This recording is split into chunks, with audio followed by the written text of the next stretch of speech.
Welcome back sa Free Thinking Pinoy Channel. Ang mga buwaya ay ang apex predator sa tubig dahil walang ibang hayop ang willing na umatake sa kanila. Kinakain nito ang anumang hayop na sa tingin nila ay kasya sa kanilang bunganga. Kaya naman kung gusto mong bumilib sa husay at tapang ng mga buwaya, panuurin mo ang video at nang makita mo ang siyam na hayop na dinurog at nilapa ng buwaya na nakunan sa kamera. Bago tayo magsimula, make sure na makapag-subscribe ka sa FTP channel. Ito ang social media platform na dedicated sa mga animal lovers at sa mga tao na mahilig tumuklas ng bagong kaalaman. Ako nga pala si Nomer, ang inyong host at umpisahan na natin. Number 1. Pagong durog sa buwaya. Maski ang mga leon ay hirap buksan ang shell ng pagong dahil sa sobrang tigas nito. Ngunit sa mga panga ng buwaya, para lang itong malutong na chicharon. Maririnig mo pa nga sa video ang pagdurog nito sa kagat ng buwaya. Talaga namang kabibiliban mo ang lakas ng buwaya dahil sila ang may pinakamalakas na bite force sa animal kingdom. Ang kagat ng buwaya ay kayang umabot ng 3,700 pounds per square inch, 6 na beses yan na mas malakas sa kagat ng leon. Pati ang shell ng pagong ay kayang malusaw sa kanilang bituka dahil sa gastric juice nito na parang asido. Kaya naman sa lahat ng mga hayop, ang mga buwaya ang pinaka-mortal enemy ng mga pagong. Number 2. Baboy inatake ng buwaya. Para sa next video, mapapanood mo ang pag-atake ng buwaya sa walang kamalay-malay na baboy. Naghahagis ng pagkain ang mga turista sa baboy sa intensyon na mapalapit ito sa pwesto ng buwaya.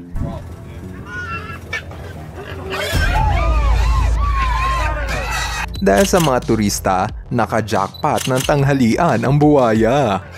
Kinagat niya ito sa binti habang hinihila papunta sa malalim na ilog ang baboy. Nakakalungkot isipin na inatake ang baboy dahil sa pagkain na inihagis ng mga turista. Pero dapat nating malaman na ang pagkain ng buwaya sa anumang hayop ay normal lamang at importante ito sa balancing ecosystem. Isipin mo na lang na kung hindi dahil sa sakripisyo ng baboy, may isang pamilya ng buwaya ang makakasurvive sa oras ng gutom. Number 3. Wildebeest patay sa buwaya. Kung balak mong uminom ng tubig sa ilog, mag-ingat ka. Ang mga buwaya kasi ay tahimik lang na umaaligid sa tubig at naghihintay ng mabibiktima. Sobrang init ng panahon sa Africa kaya ang mga hayop rito ay nagkakandara pa na uminom ng tubig. Alam ng mga wildebeest na kahit anong oras, maaaring may buwaya na biglang sumulpot.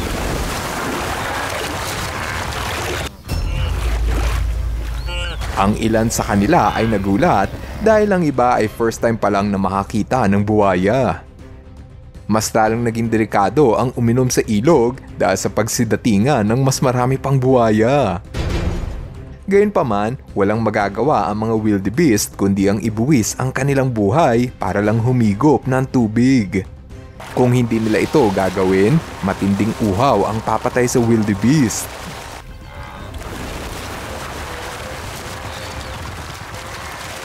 Number 4. Elepante sinagpang ng buwaya. Maliban sa wildebeest, ang mga elepante ang isa pang hayop na kailangang uminom sa ilog. Sila ang pinakamalaking hayop sa buong mundo, ngunit maski sila ay hindi ligtas sa nagugutom na crocodile. Sa video, mapapanood mo ang buwaya na sinagpang ang uso ng elepante. Umiinom lang ang elepante, ngunit pati siya ay pinagmalupitan ng buwaya. Sa next clip, may kita ang baby elephant na sinagpang ng higanting crocodile. Kitang-kita sa video na maski ang kanyang pamilya ay nagulat sa nangyari.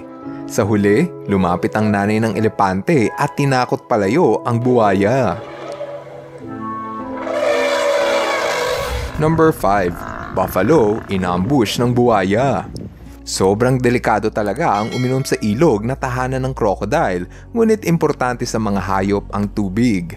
Ang Cape Buffalo ang isa sa pinakadelikadong hayop ng Africa dahil kada taon may 200 Aprikano ang namamatay sa atake nito. Maski ang mga leon ay takot ding lumapit rito. Ngunit sa tuwing sila ay umiinom sa ilog, pati sila ay hindi ligtas sa buwaya. Gaya ng buffalo na to na minalas dahil sa dami ng kanyang kasama, siya ang napiling kainin ng buwaya. Sinakmal ng buwaya ang nguso ng buffalo kaya nahirapan na itong makatakas. Mapapansin mo na gustong tumulong ng mga kasama niyang buffalo, ngunit maski sila ay natatakot na lumapit sa buwaya. Sa huli, mukhang napagod na ang buwaya at hinayaang makatakas na lang ang buffalo. Number 6. Zebra, pinagpiestahan ng buwaya. Kahit delikado ang tumawid ng ilog, ang mga zebra ay napipilitan itong gawin dahil sa paghahanap nila ng makakain. Ito ang pagkakataon ng higanting buwaya na umatake habang nahihirapan tumawid ng ilog ang zebra. Sinuwerteng makahuli ng zebra ang isa sa crocodile at saka ito pinagpiestahan ng mga tropa niyang buwaya. Para mahati nila ang pagkain, umiikot ang mga crocodile habang kagat-kagat nila ang karne ng zebra. Sa ganitong paraan, madali nilang mapupunit ang katawan ng zebra. Ang tawag rito ay death roll. Nakakatakot isipin kung gaano kalakas ang panga ng buwaya para punitin at dunukin ang katawan ng zebra. Sa huli, ang ganitong malagim na eksena ay isa lamang ordinaryong araw para sa buhay ng mga wild animals. Number 7. Gazelle na naging buffet. Para sa next clip, ang mga grupo naman ng gazelle ang nakaisip na tumawid ng ilog. Mukhang walang kamalay-malay ang mga gazelle sa panganib na kailangan nilang lampasan dahil sa dami ng buwaya na kanilang masasagupa. Kahit delikado ang kanilang plano, nagpatuloy pa rin sila sa pagtawid ng ilog. Isa-isang pinagsasakmal ng mga crocodile ang bawat miyembro sa grupo ng gazelle. Nagmistula itong buffet o eat all you can para sa mga buwaya dahil sa dami ng kanilang mabibiktima. Marami sa gazelle ang minalas na makain ng buwaya, ngunit mas marami pa rin ang maswerte na nakatakas sa peligro. Sa huli, kalahati na lang sa mga gazelle ang natirang buhay at ligtas na nakatawid ng ilog. Number 8. Lion lumaban sa buwaya. Ang tagisan ng leon at buwaya ay isa sa pinakamatagal na kompetisyon sa Africa. Pareho silang mga siga at agresibo, kaya imposible na maging magkaibigan ang dalawang hayop na to. Kung nasa lupa ang buwaya, wala silang panalo sa mga leon, ngunit sa tuwing ang mga leon naman ang pupunta sa tubig, sila ang walang panalo sa buwaya. Gaya ng leon sa video na nakatikim na maatake ng buwaya habang lumalangoy. Mabuti na lang at lumaban ng leon at agad naman itong nakatakas pabalik ng lupa. Ito naman ang leon na na-stranded sa taas ng patay na hipo habang ang mga buwaya ay nakapalibot sa kanya. Oh no, paano na kaya siya makakatakas? Bahala na daw si Batman. Number 9. Aso pinulutan ng buwaya. Kung ang leon at elepante ay inaatake ng buwaya, magugulat ka pa ba kung malaman mo na kumakain din sila ng aso? Ang mga buwaya kasi ay opportunistic predator at aatakihin nila ang anuman na kaya nilang kainin. Sa video, may kita ang puting aso na pagala-gala sa dalampasigan. Ang pagkakamali ng aso ay hindi niya namalaya na may buwaya na umaaligid sa kanya. Maya-maya lang, sa next clip, may kita ang aso na tinawag ng kanyang amo upang umalis sa tubig. Vem, Fred! Fred! Yan ay dahil sa alam ng kanyang amo na may buwayang nag-aabang. Ayaw makinig ng aso sa kanyang amo at mukhang injured pa ito sa swimming. At ito na nga ang nangyari sa kawawang aso.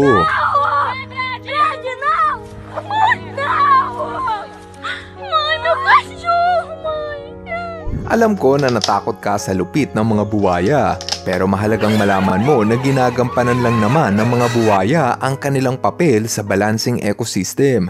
Trabaho kasi ng mga predator ang bawasan ng mga prey at sa ganitong paraan, nagiging malusog at stable ang kalikasan. Kung ikaw ang tatanungin, naniniwala ka ba na ang mga buwaya ang hari o king of the river? O meron pang ibang hayop na bagay tawagin na hari ng ilog? I-comment mo na yan sa baba nang mabasa namin. Ngayong nakita mo na ang pinakamalakas na hayop sa ilog, oras na para makilala ang isa sa pinakamatalinong hayop. Sila ang mga dolphin.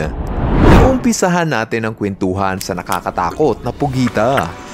Sa bansang Korea, naging notorious sa mga turista ang kumain ng hilaw na pugita.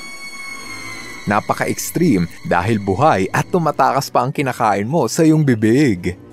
Gayunpaman, maraming food vlogger ang kumasa sa hamon at pinatunayan na walang binatbat sa kanila ang makukulit na pugita. Pero noong year 2010, umugong ang balita matapos may mamatay na isang lalaki na kumain di umano ng pugita. Ayon sa autopsy, bumara daw ang galamay nito sa kanyang lalamunan. Kaya naman ito ay naging paalala tungkol sa peligro ng pagkain ng pugita. Pero siguradong hindi mo pa alam na maski dolphin ay pwede ring mamatay rito. Yan ang napala ng dolphin na si Gilligan matapos siyang mabulunan sa pugita. Ayon sa mga saksi, nakipagbunuan si Gilligan sa pugita at nang kinain niya ito, bumara ang galamay nito sa kanyang lalamunan. Dahil dyan, nahirapang huminga si Gilligan at sinapit ang maagang pagkamatay. Sa totoong buhay, paborito talaga ng mga dolphin ang pugita. Sa video, may kita kung paano nila ito patayin. Binabalibag nila ito upang mabali at magpira-piraso ang katawan. Alam ng mga dolphin na ang ligtas na paraan sa pagkain ng pugita ay kung putol-putol ang katawan nito. Marahil, nagmamadaling kainin ni Gilligan ang pugita kaya siya nabulunan. Minsan na ring namataan ang mga pugita na tumakas sa bibig ng dolphin at gumapang sa butas o blowhole. Delikadong matakpan ang blowhole ng dolphin dahil dito sila sa butas humihinga.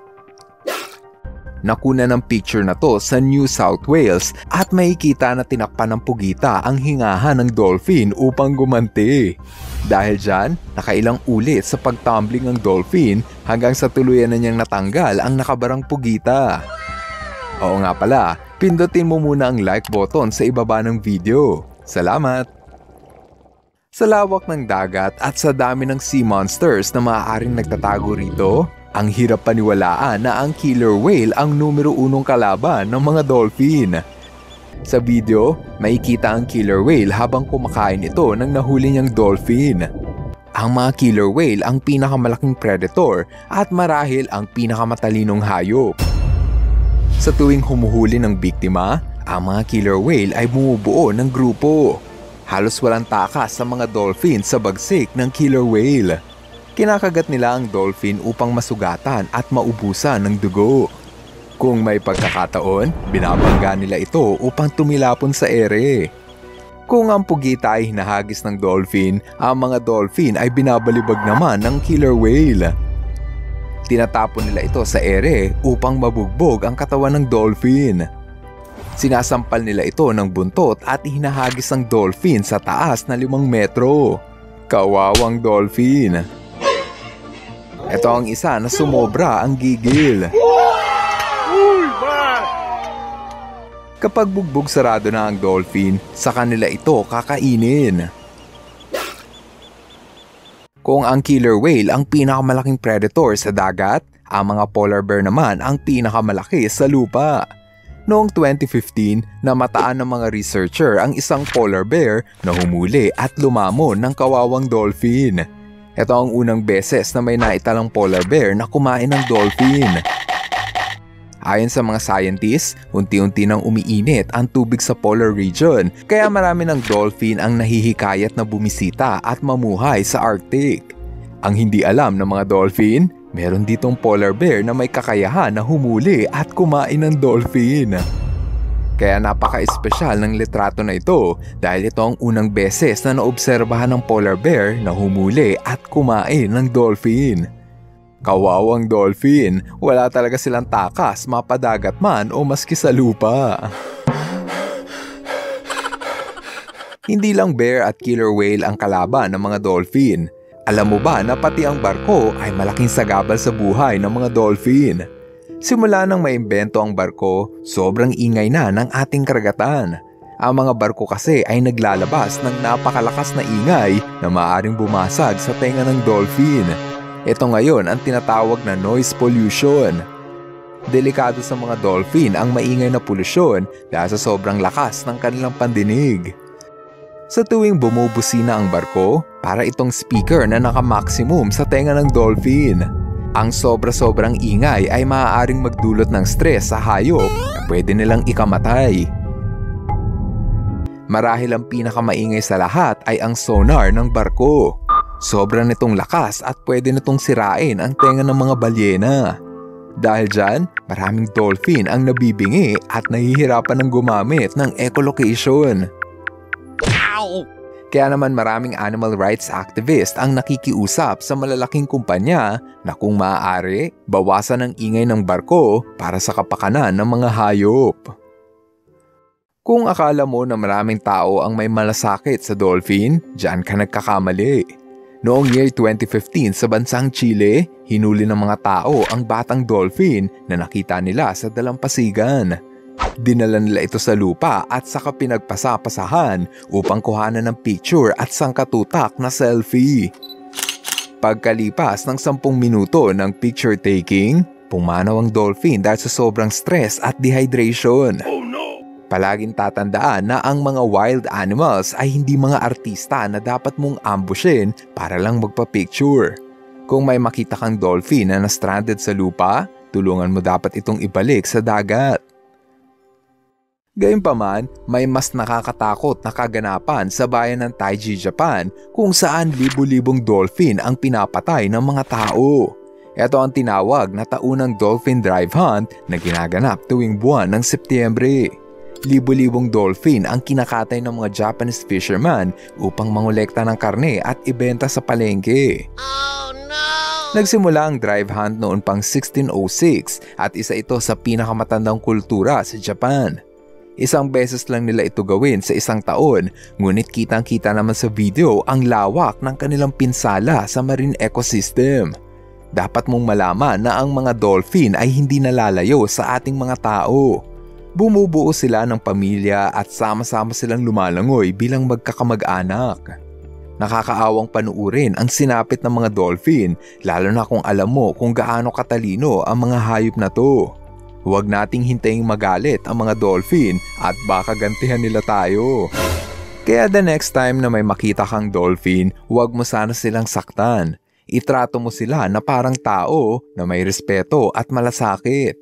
Yan ay dahil sa sobrang dami na ang nang-aapi sa mga dolphin at ang kailangan nila ay ang inyong malasakit at pagmamahal. Dahil ang hayop na ganito ka-cute ay dapat na inaalagaan. Kung marami kang natutunan sa ating episode, huwag kalimutang mag-subscribe sa FTP channel for more educational video. Ngayon, andito na tayo sa ating shoutout portion. Hello kay Michael Delcano, Julian J. Faloran, Diana Mel Castillejo, Derek Ross Benliro, Junde Katropang Laagan Adventures, Chedisaurus Rex, at Annabel De Jesus. Maraming salamat sa inyong panunood. Now see you guys on my next video. Ka-FTP viewers, thank you so much sa panunood mo na aking video. Kung nagustuhan mo ang video na ito, subscribe na sa FTP channel. Don't forget to hit the bell button para updated ka sa mga bagong videos. Paalam!